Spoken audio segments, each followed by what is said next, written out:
Puji Tuhan, senang kita jumpa lagi dalam program Yesus Kuatku. Dan hari ini kita akan diberkati lagi dengan berita firman Allah. Sebelumnya mari kita awali dengan doa. Bapa yang kami panggil dalam nama Tuhan Yesus Kristus, mengucap syukur kami masih dapat lagi menikmati firman Tuhan. Kami serahkan acara ini ke dalam tangan Tuhan. Tuhan memberkati dan kami alaskan di dalam nama Tuhan Yesus Kristus. Haleluya. Amin.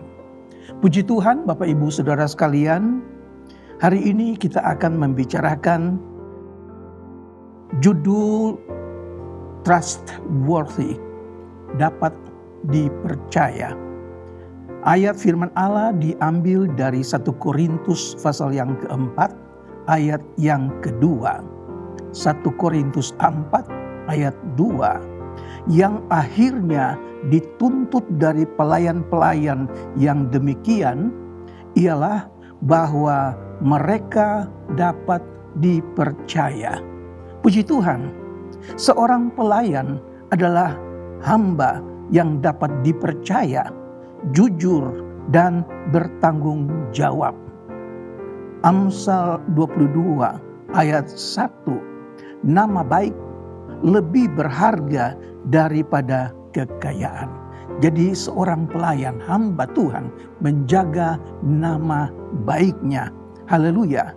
Dan surat Korintus pasal 4 ini penekanannya kepada pelayan Tuhan yang adalah pemberita Injil, yaitu mereka yang dipercaya karena mereka mengajarkan rahasia kerajaan sorga. Kata dipercaya mengandung arti juru kunci, yaitu orang yang dipercaya untuk memerintah dan mengatur suatu keluarga besar dan memberikan segala yang diperlukan kepada hamba-hambanya. Puji Tuhan.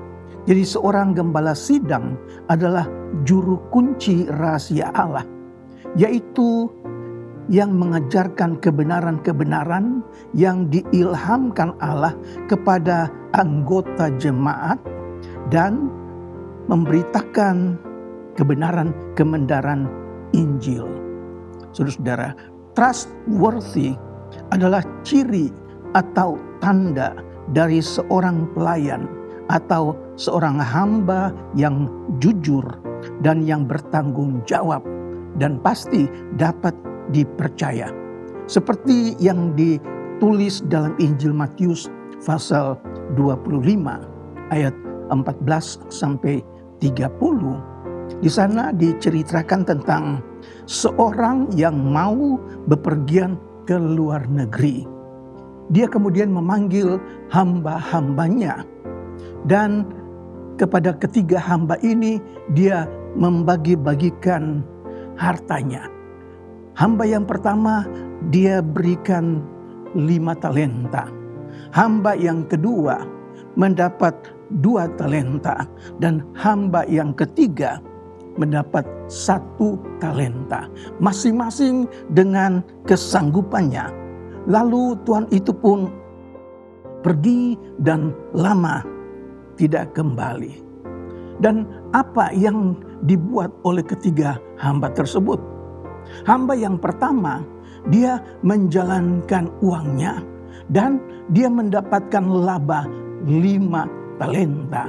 Sekarang dia memiliki 10 talenta. Begitu juga dengan hamba yang kedua.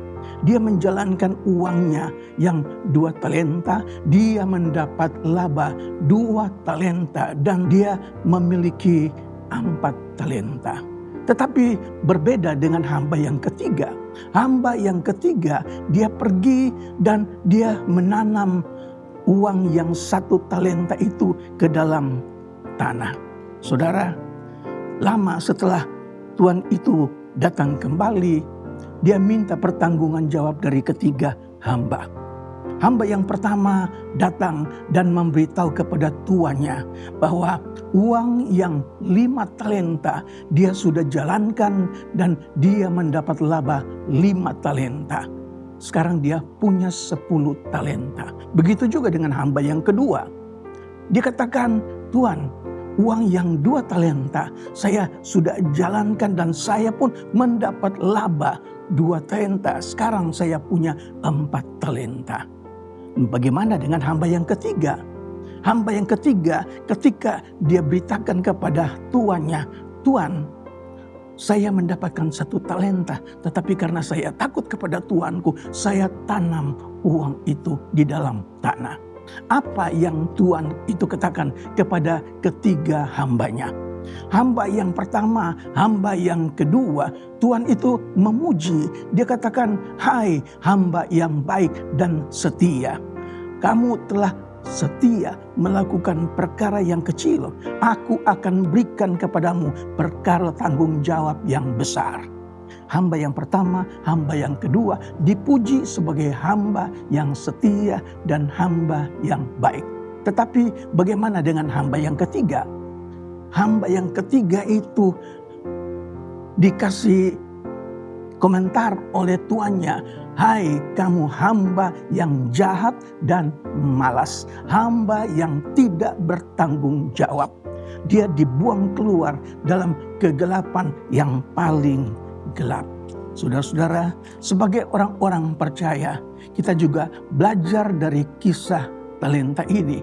Kita sebagai orang-orang percaya, tunjukkanlah bahwa kita adalah orang-orang yang dapat dipercaya. Kita punya rasa tanggung jawab, kita punya kesetiaan, dan itu diketahui oleh semua orang.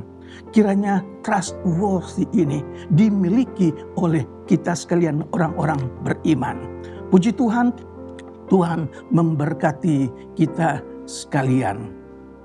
Mari kita berdoa. Bapa yang ada di dalam surga, kami mengucap syukur firman Tuhan mengajarkan kami supaya kami menjadi orang-orang percaya yang setia, yang bertanggung jawab, juga dapat dipercaya. Kiranya ini dapat kami tunjukkan kepada orang banyak. Nama Tuhan dipuji dan dibesarkan. Memberkati setiap pemirsa yang mengikuti program Yesus Kuatku. Kami serahkan semuanya ke dalam tangan Tuhan. Di dalam nama Tuhan Yesus Kristus. Haleluya. Amin. Bersama Yesus, aku kuat.